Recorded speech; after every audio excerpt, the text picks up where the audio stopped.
La sculpture sur os, un art millénaire. La sculpture sur os est l'un des plus anciens métiers artisanaux de Chine. Des vestiges de ce travail ont été découverts dès la préhistoire, ce qui a conduit à son perfectionnement jusqu'à devenir aujourd'hui une technique considérée comme l'une des manifestations artistiques de l'Orient. Celui qui pratique la sculpture sur os doit manipuler les matériaux avec beaucoup de soin, en tenant compte de nombreux facteurs au moment de commencer la sculpture, par exemple, l'emplacement du noyau dans la canine ou l'os.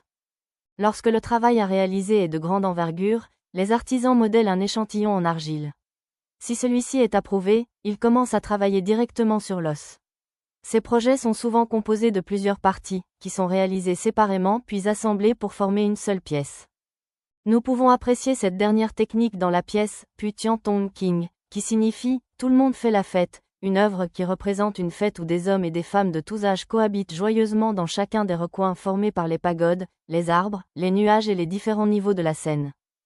Nous pouvons apprécier un autre exemple dans la paire de figures assises intitulée « Couple de dignitaires », qui représente un empereur et son impératrice, tous deux vêtus selon l'époque de costumes élégants richement décorés et réalisés en os sculptés, gravés et ancrés. De même, le « dragon avec urne » est un exemple où l'on peut apprécier comment différentes pièces d'os s'assemblent pour former une seule sculpture.